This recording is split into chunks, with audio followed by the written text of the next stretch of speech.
Hello दोस्तों, कैसे हैं आप लोग? आई होप अच्छे होंगे। आज मैं आप लोग के साथ जो ये अगला पार्ट लेकर के आया हूँ, पार्ट 13, जिसमें हम लोग कवर करेंगे 53 में बीपीएससी में पूछे गए प्रश्न और उसको एक्सप्लेन करेंगे। तो आज का हमारा पहला प्रश्न है, बिहार के निम्नलिखित जिलों में से कौन सा जिला नेपाल के साथ सीमा साझा नहीं करता है? कौन सा जिला नेपाल के साथ सीमा साझा नहीं करता है? तो देखिए, नेपाल के साथ जो सीमा साझा करने वाले जिला हैं हमारे 7 जिला है। कितने जिला नेपाल के साथ सीमा साझा करते हैं? तो 7 जिला। अगर 7 जिला का नाम लिखें तो दो तो उधर से हो गए चंपारण के क्षेत्रों से, यानी पश्चिमी और पूर्वी चंपारण। पश्चिमी चंपारण और पूर्वी चंपारण, दो जिला तो उधर हो गए। उसके बाद जब वहां से आगे बढ़ते हैं तो आपका आ जाता है तीसरा जिला सीतामढ़ी। कौन सा जिला है? सीतामढ़ी। सीतामढ़ी के बाद देखें तो मधुबनी। मधुबनी के बाद सुपौल, जहां से कोसी नदी बिहार में एंट्री करती है। सुपौल के बाद अररिया, और अररिया के बाद सबसे आखिरी इधर का जिला जो है वो नेपाल से सीमा साझा करता है, वो है किशनगंज। तो इसमें देखिए, पूर्णिया ऑप्शन में नहीं है। ये भी साझा करता है, ये भी करता है, ये भी करता है। सही आंसर क्या हो जाएगा? पूर्णिया। पूर्णिया नेपाल के साथ सीमा साझा नहीं करता। निम्नलिखित में कौन सा भारत के बिहार राज्य में मौजूद एकमात्र यूनेस्को धरोहर स्थल है? वर्तमान में यूनेस्को धरोहर में कौन कौन से शामिल हैं? तो ये दो हैं। एक महाबोधि मंदिर बोधगया, महाबोधि मंदिर बोधगया। इसको कब शामिल किया गया था? इसको जो शामिल किया गया था 2012 में, 2002 में। और एक दूसरा जो है नालंदा विश्वविद्यालय, नालंदा विश्वविद्यालय, इसको शामिल किया गया था 2016 में।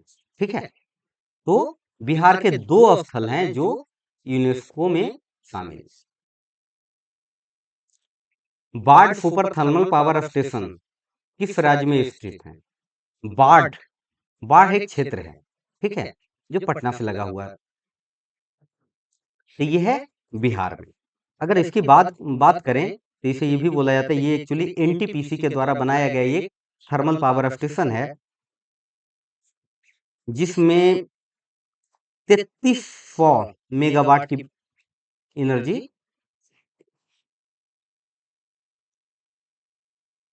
3300 मेगावाट उत्पादन क्षमता है एनर्जी की। ठीक है, संचालक इसके कौन है? तो ये एनटीपीसी के द्वारा चलाया जाता है, मतलब भारतीय नेशनल थर्मल पावर कॉरपोरेशन के द्वारा।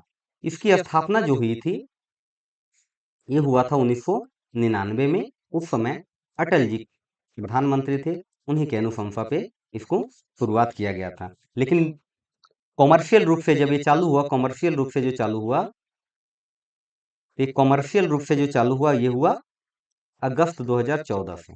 अगस्त 2014 से चालू हुआ। ये अलग अलग फेज में, एक फेज में हुआ, फिर दूसरे फेज में हुआ, अभी ये अपनी पूरी क्षमता के साथ चल रहा है। इस अधिनियम के तहत बिहार एक अलग राज्य बना। तो बिहार एक अलग राज्य बना, तो देखिए इसके लिए सही आंसर हो जाएगा भारत सरकार अधिनियम 1935 के तहत। तो इसी के समय उड़ीसा अलग बना था, उड़ीसा अलग हुआ था। वो डेट क्या था? 1 अप्रैल 1936, इसी अधिनियम के तहत। ठीक है, बिहार में कृषि भूमि के जोतों का औसतन आकार दूसरे राज्यों की तुलना में कितना है?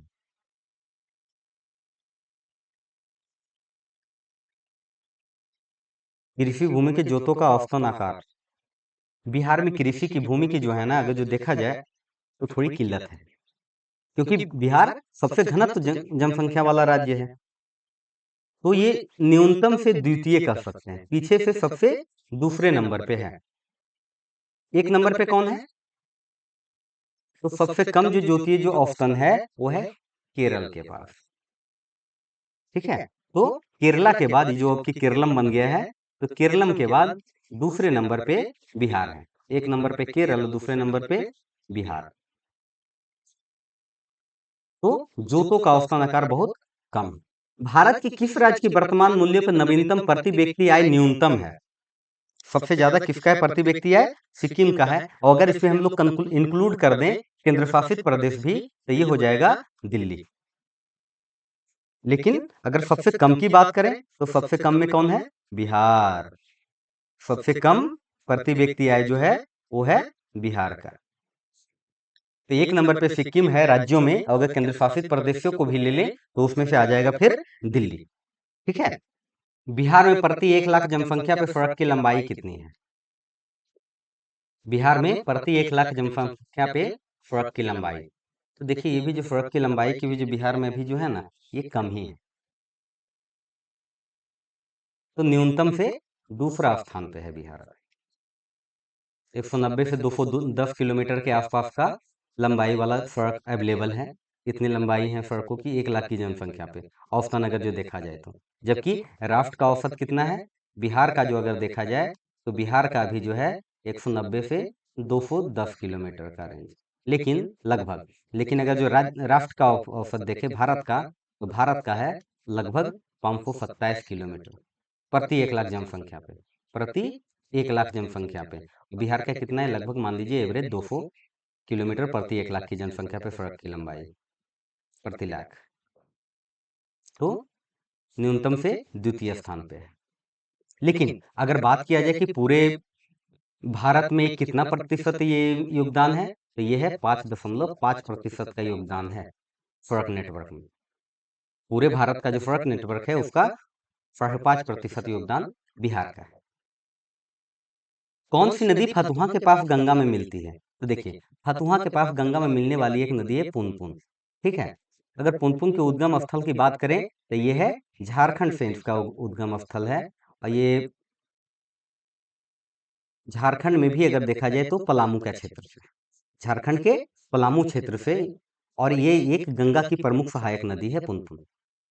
इसके अलावा भी कुछ जो गंगा की सहायक नदी है जो दक्षिण की तरफ से बहती है, जो जिसमें हो जाता है चौसा। चौसा है, पुनपुन तो है ही एक, सोन है, ये सब प्रमुख नदियां हैं। सोन है, कर्मनाशा है, जो कि दक्षिण की तरफ से गंगा में जाके मिलती है। एक है बनास और गेरुआ। ये सब भी नदियां हैं जो गंगा की तरफ से ही जाकर मिलती है। और प्रमुख नदियों की बात करें तो फल्गु भी है, फल्गु है। ठीक है। तो ये सब प्रमुख नदियां हैं जो दक्षिण की तरफ से बह के जाकर के गंगा में मिलती है, दक्षिण के क्षेत्रों से। कोपेन के जलवायु वर्गीकरण के अनुसार उत्तर बिहार की जलवायु किससे प्रदर्शित की जा सकती है? तो देखिए कोपेन ने अपना एक जलवायु वर्गीकरण का कुछ अपना फॉर्मूला दिया था, कुछ अपना एक थ्योरी दिया था। इसका ये थ्योरी पे जो आधारित था, ये था तापमान पे आधारित थ्योरी था। तापमान कैसा है, वहाँ वर्षा की स्थिति कैसी है, वहाँ का वनस्पति की स्थिति कैसी है, तो ये सब के आधार पे इन्होंने एक फार्मूला दिया था। और फार्मूला में ये अलग अलग क्षेत्रों के एक कोड वर्ड में नाम दिए थे। जैसे ए का मतलब दिए ये कि उष्णकटिबंधीय जलवायु है, ए का मतलब उष्ण कटिबंधीय जलवायु। ठीक है जी, उष्ण कटिबंधीय जलवायु। उसी तरीके से इन्होंने फिर बी के बारे में दिए, सी के बारे में दिए, डी के बारे में दिए, अलग अलग सबको नाम दिए। तो उस तरीके से ही अगर देखा जाए तो ये बिहार की जो जलवायु को ये प्रदर्शित करेंगे, तो बिहार की जो जलवायु है, तो बिहार की जो अधिकतर जलवायु है CWG के तहत आती है। तो फिर CWG क्या है? तो ये बार्न के अनुसार से है। और जी का मतलब हो गया ग्राउंड, गंगा का मैदान। ठीक है। जी का मतलब है गंगा का मैदान। और डब्लू का मतलब है वैसा क्षेत्र, यानी कि बार्म क्षेत्र, यानी शुष्क क्षेत्र, शुष्क क्षेत्र। और सी का मतलब है समशीतोष्ण, समशीतोष्ण जलवायु।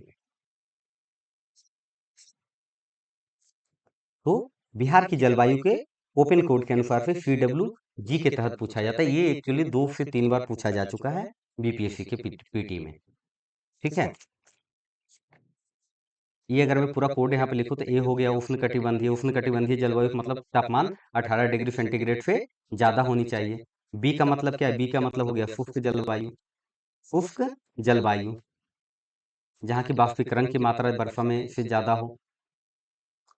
और सी क्या था? सी था उष्ण शीतोष्ण जलवायु, जो कि बिहार में भी आता है। उष्ण शीतोष्ण जलवायु।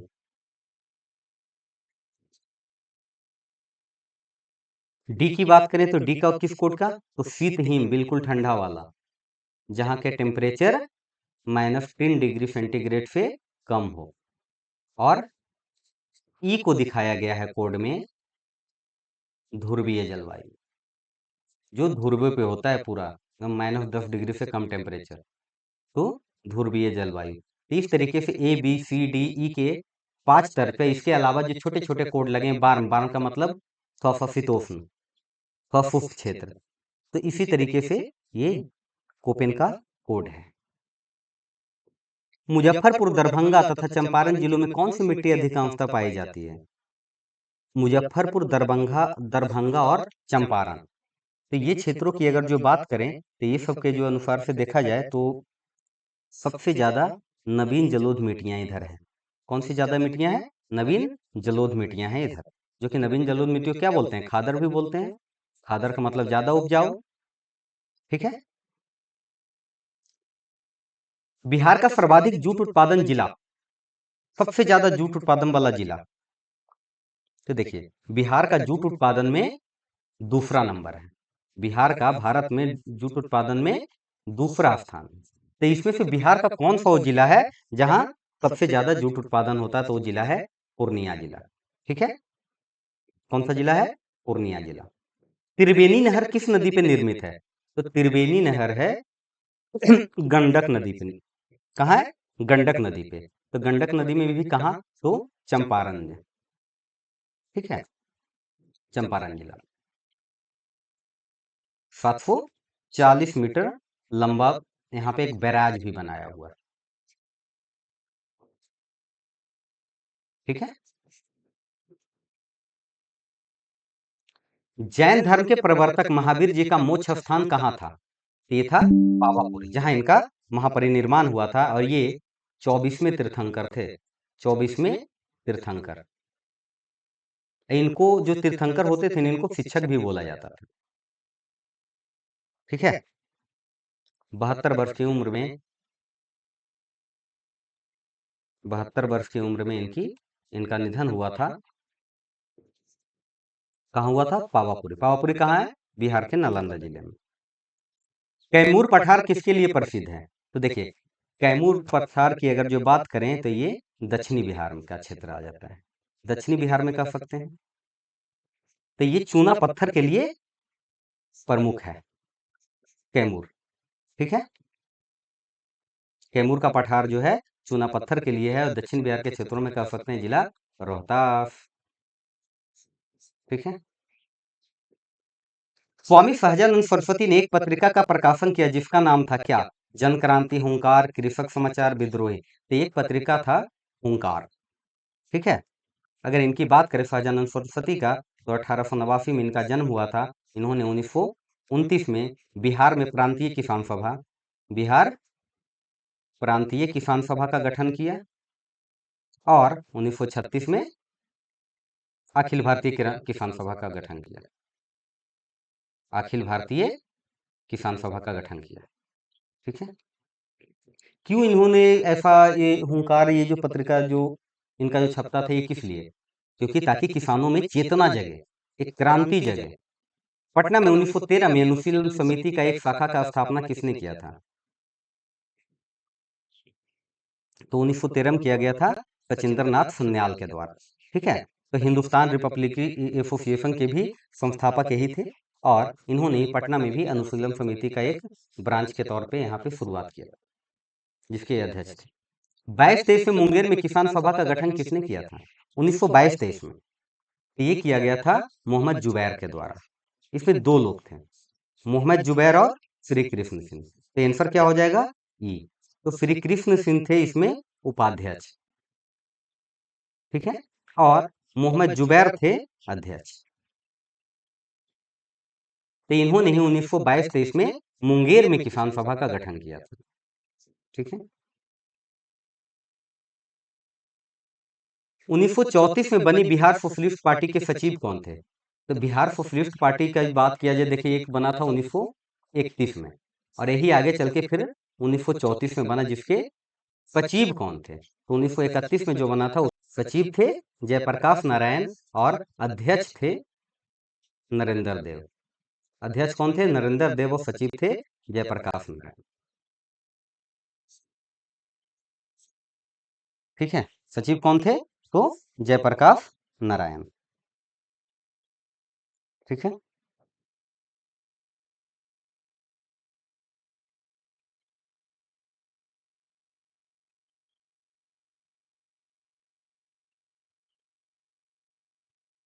बिहार से भारतीय संविधान सभा के सदस्य कौन थे? तो देखिए, बिहार से भारतीय संविधान सभा में बहुत सारे सदस्य थे। राजेंद्र प्रसाद भी थे, जो कि संविधान सभा के अध्यक्ष ही थे।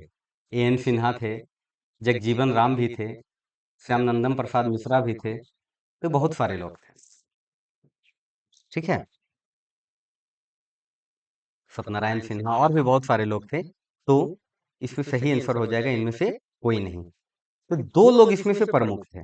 एक डॉक्टर राजेंद्र प्रसाद, जो अस्थाई सदस्य थे, अस्थाई अस्थाई अध्यक्ष संविधान सभा के। ये बने थे 11 दिसंबर 1912 को, 1946, 11 दिसंबर 1946 को। इनसे पहले 9 दिसंबर को जो पहली बैठक में बने थे, वो बने थे सच्चिदानंद सिन्हा। सच्चिदानंद सिन्हा। ठीक है, तो ये अस्थाई अध्यक्ष थे। इसके अलावा अगर प्रमुख ये सब जो नाम है, एन सिन्हा, राजेंद्र प्रसाद, जगजीवन राम, ये सब साथ में थे। ये सब बिहार से नेतृत्व कर रहे थे। एक और भी नाम था सत्यनारायण सिन्हा। चलिए अगला प्रश्न।